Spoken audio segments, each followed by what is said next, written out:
E aí pessoal, tudo bem? Temos o primeiro classificado para as quartas de final, já uma das 8 melhores seleções dessa Copa do Mundo, é a seleção de Marrocos, que derrotou o Canadá por 3-0 e volta a fazer história, né? A segunda vez seguida que Marrocos chega às quartas de final, um lugar tão difícil para seleções africanas chegarem, né?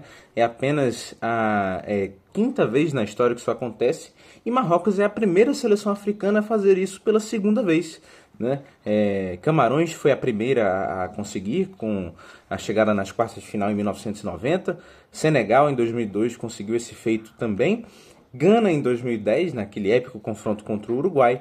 E Marrocos, em 2022 e 2026. Não basta conseguir pela segunda vez, foi a segunda vez consecutiva, né? Uma seleção de Marrocos que cada vez mais se fortalece, que tem um projeto de futebol, que tem um time para o futuro, com jovens jogadores, e consegue entrar como favorita nessa partida contra a seleção da casa, o Canadá, que é, também vale ressaltar, a primeira seleção sede, país sede, eliminado nesta Copa do Mundo, né? Estados Unidos e México ainda jogam sua vida nessas oitavas de final. Bom, nós tivemos um 3-0, mas um 3-0 que pode ser um pouco mentiroso, né? O Canadá começou melhor a partida, com a seleção marroquina bastante tensa, com nervos à flor da pele, porque não conseguiu marcar um gol logo no começo, e porque o jogo também começou um pouco diferente do que eu esperava, né? O Canadá começou tendo a bola, encurralando a defesa marroquina, tendo melhores oportunidades. Marrocos, vale ressaltar, teve apenas uma chance de gol, um chute a gol no primeiro tempo, um chute do Rahimi, né? Que entrou após a lesão do Saibari, lesão que pode ser preocupante para o próximo confronto de Marrocos. Saibari vinha sendo titular nessa equipe. O Rahimi tampouco é um jogador camisa 9 clássico, né? Apesar de usar a camisa 9, ele é um jogador mais de ponta, de lado de campo, mas o Saibari é o que vinha jogando nessa posição também, não sendo de origem, né? Enfim, coisas para vermos no futuro. Mas foi um primeiro tempo muito bom do Canadá, defensivamente muito sólido, né? Um time que impedia quaisquer movimentos pelas pontas. O Marrocos, que é muito perigoso pelos seus lados de campo, principalmente com o Hakimi pelo lado direito, foi anulado pelo Larreia, uma grande partida defensiva do Larreia, e uma partida apagada do Hakimi, né? Mas não só ele, a dupla de zaga, né? Hoje sem o Cornelius, mas com o De Fuggerol, que é um dos grandes destaques, né? Um cara que para a gente ficar de olho aí para os próximos anos, um zagueiro jovem, muito promissor, e o Bombito também fizeram uma ótima partida. Sigur e Eustáquio também na entrada da área muito bem, também na recuperação de bola para iniciar os contra-ataques, que não foram tão necessários, né? O Canadá teve o domínio da bola, não contra-atacou tão constantemente quanto o Marrocos conseguiu, e o Marrocos também não conseguiu utilizar essa sua ferramenta tão forte, que é seu contra-ataque, né? E aí vale também destacar o primeiro tempo muito bom do Bono, né? Bono fez duas defesas cara a cara muito importantes e muito difíceis. É um goleiro excelente, de grande nível, já mostrou esse nível na última Copa do Mundo, levando o Marrocos à semifinal, pegando em disputas de pênalti, né, contra a seleção espanhola, e nessa Copa também já em disputa de pênalti contra a Holanda. É um goleiro dos melhores e, na minha opinião, até aqui é o melhor goleiro da Copa do Mundo, juntando tudo, né? O fato dele levar o seu time às quartas de final com defesas tão importantes. Dá para destacar outros goleiros de seleções menores, né? Como o Orlando Rio do Paraguai, o Patrick Beach da Austrália, o Vozinha de Cabo Verde, o Mpassi do Congo, mas para mim, no geral, no somatório das coisas, classificação e decisão, o Bono, defesas difíceis, obviamente, né? O Bono é o melhor goleiro da Copa até aqui. E foi fundamental para que o Marrocos não saísse perdendo no primeiro tempo, que mostra como esse jogo talvez não fosse para um 3-0, né? O segundo tempo já volta um pouco diferente, né? Marrocos muda um pouco da forma de jogar.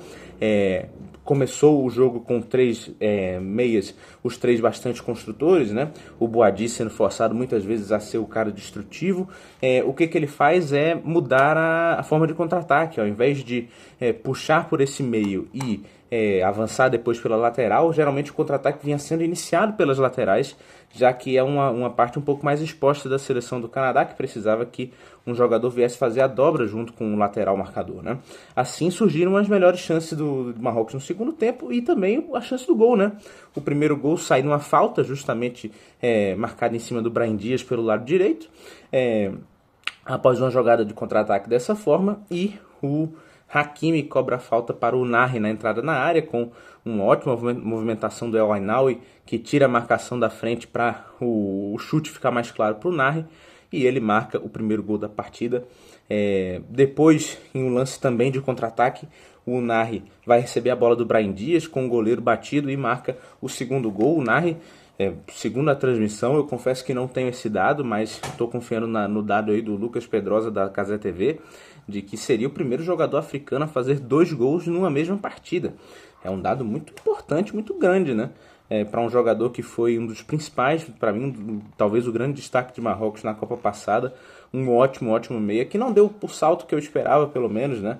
Hoje jogando no Girona, mas um ótimo meia que tem feito uma Copa do Mundo bem sólida, né? Marcou esses 2 gols. Depois o Canadá foi num abafo um pouco desorganizado, né? Faltando 8 minutos, basicamente, nos acréscimos, o Crepô já indo para a área, o goleiro tentando marcar o gol de cabeça, e 2 vezes a bola foi para ele, podia ter marcado esse gol de cabeça, uma coisa que eu nunca vi na vida, um goleiro ir para a área adversária perdendo por 2 de diferença e já tentando marcar o gol de cabeça, né? Acontece quando você está perdendo por 1 gol, mas por 2 eu confesso que nunca tinha visto antes. Acabou que o Crepô um pouco afobado não foi tanto o problema, mas o problema foi depois o espaço que essa afobação do Canadá, que nós já destacamos que é um problema dessa seleção, e acabou gerando um passe errado e um contra-ataque, jogo lá na entrada da área, passe do Brahim Dias para o gol do Rahimi, e aí sim, dando números finais à partida, 3-0. 3-0 muito sonoro, ótimo para a seleção marroquina, mas acho que o 2-0 estaria de bom tamanho, se não 1-0, porque um 3-1 talvez, porque foi o que a seleção canadense produziu para pelo menos ter marcado um golzinho. Então é isso, pessoal. A seleção de Marrocos faz esse dado histórico, primeira seleção africana a chegar 2 vezes nas quartas de final da Copa do Mundo. O Canadá fica pelo caminho, agora Marrocos espera o vencedor de Paraguai e França. Provavelmente a França seria uma revanche da semifinal da Copa passada, em que a França venceu e foi para a final. É isso aí, pessoal. Até a próxima.